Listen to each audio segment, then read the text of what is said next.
I'm John Lester, and welcome to Quick Kicks Vlog.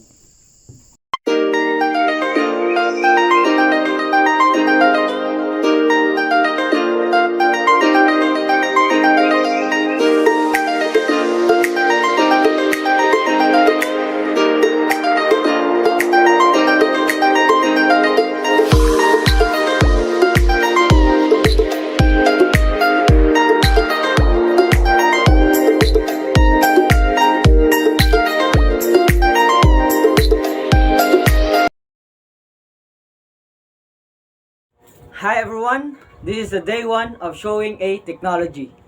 Today, I'm going to show this kind of technology. I have here a remote control.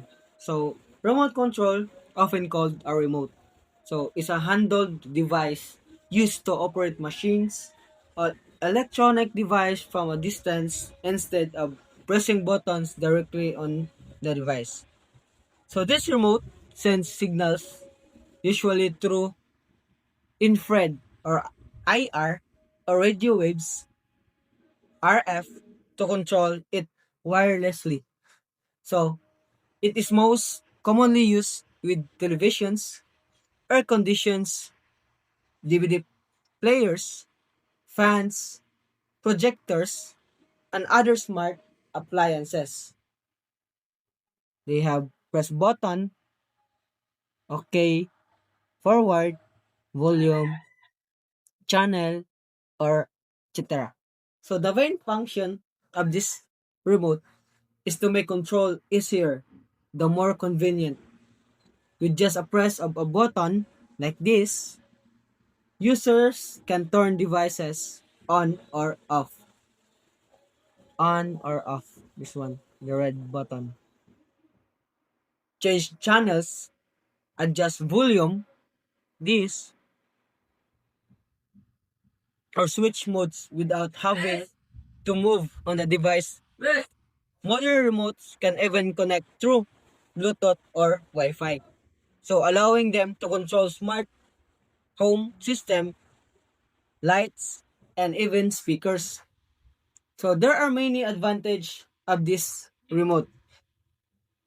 It provides comfort and convenience, allowing users to manage device from anywhere in the room. So it helps save time and efforts and often includes multiple functions in one device. So some advantage of these remotes, they can control many devices at once, making them universal remotes. So they also makes it easier for people with limited mobility to use electronic equipment. So, however, remote also have some disadvantage. First is they rely on batteries. This oh, which need to be replaced or recharged regularly. So if the batteries died or the signal spot is black, the remote won't work properly. Infrared remotes needs a clear line of sight. So meaning objects between the remotes and the devices can block the signals. So additionally, losing or damaging the remotes can make it hard to operate the device until a replacement is found. So overall, in summary, no, a remote control is small but powerful device that has greatly improved the way people interact with technology. So it offers comfort, AC, and control at the push of button, helping to make modern living more convenient. So even though it depends on batteries and can some fail to connect, its usefulness in daily life, especially in managing electronic device from afar. So make it an essential and practical invention in very home workplace. Hi everyone, this is the day 2 of showing a technology.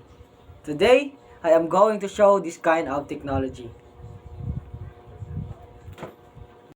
So this is a solar lights. Solar lights are lighting device that use energy from a sun instead of electricity from power lines. They have solar panels that collect sunlight during the day and convert it into electrical energy, which stored in a rechargeable battery. So at night, this stored energy powers the light automatically. This, this connect this one. So solar lights are very useful because they save electricity, reduce bills, and are eco-friendly since they use clean and renewable energy. They also easy to install, needing no wiring, no work well in places without electricity, like gardens, streets, or remote areas. You can see the red light. So, however, these solar lights also have disadvantage. They depend on the sunlight, so they may not work well during cloudy or rainy days. So, their battery life can shorten over time, and some models give less brightness compared to electric lights.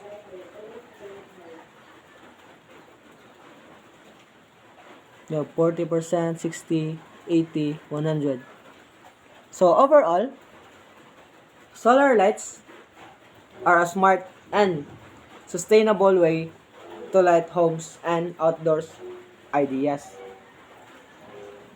So they help protect the environment, save energy, and provide light even where there is no electricity, that making them a practical and eco-friendly solution for modern living.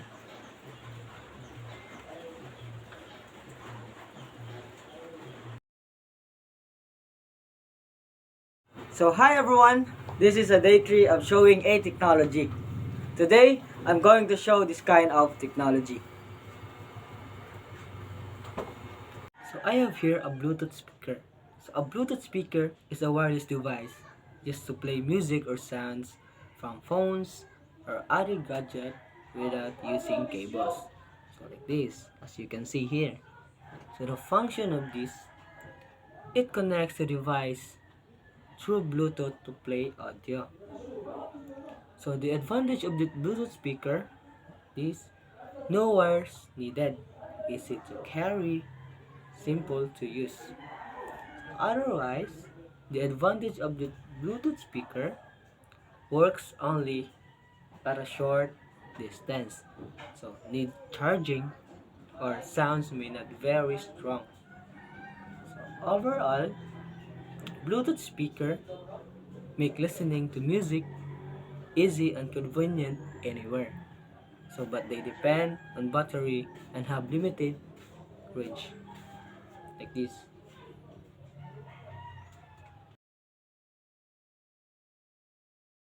Hi everyone, this is the day 4 of showing a technology.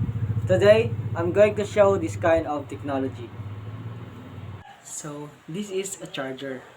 A charger is a device that provides electrical energy to recharge batteries or power electronic gadgets like phones, laptops, and power banks. Its main job is to convert electricity from a power source into a right form that device can safely use. So as you can see this. So chargers are very useful because they make it easy to keep device powered anytime and anywhere. As you can see here. Modern chargers are small, fast, and smart. They can adjust the charging power and stop automatically when the battery is full.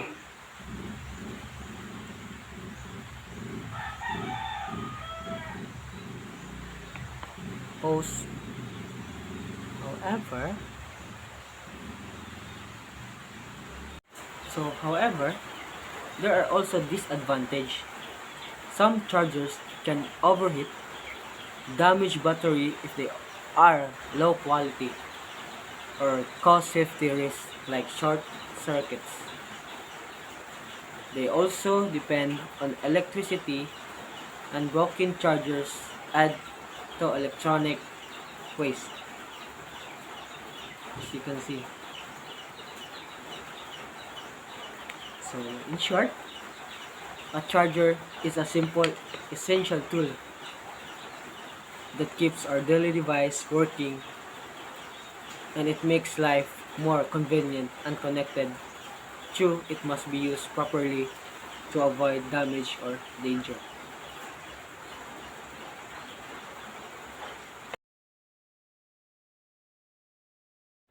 Hi everyone, this is the day 5 of showing a technology.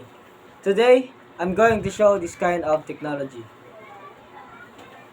A wireless microphone. So, wireless microphone is a type of microphone that transmits sound without using any physical cables. Instead of being connected by a wire, it sends audio signals through radio waves or Bluetooth to a receiver. So, which is connected to a speaker, mixer, or recording device. This allows the user to move freely while speaking or performing without worrying about toggle cords. So, wireless microphones are widely used in concerts, presentations, performances, classes, church events, and interview, and also production and video production.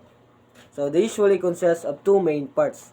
So, the microphone transmitter, which sends the sounds, and the receiver, which pick up the signals and delivers it to the sound system.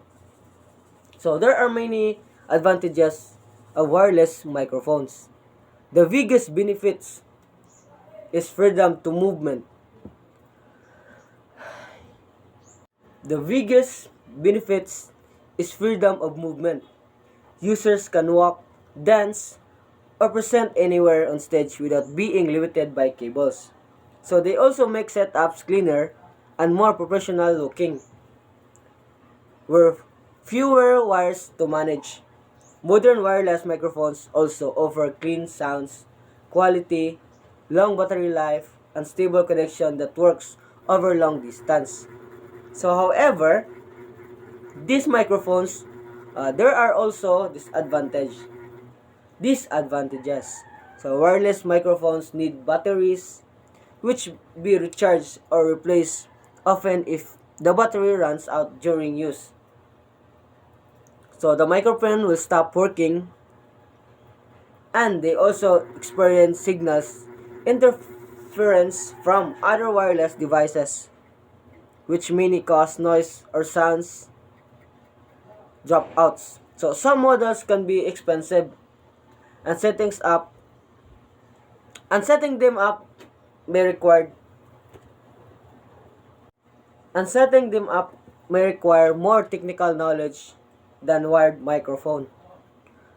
So this wireless microphone, no? A wireless microphone is a powerful and convenient tool for capturing and transmitting sound without the limit of cables. So it offers mobility, comfort, and professional performance, making it ideal for entertainment, communication, and public speaking. So although it can have issues like interference and battery use, its benefits, especially freedom and flexibility, So make it one of the most useful innovations in modern sounds technology.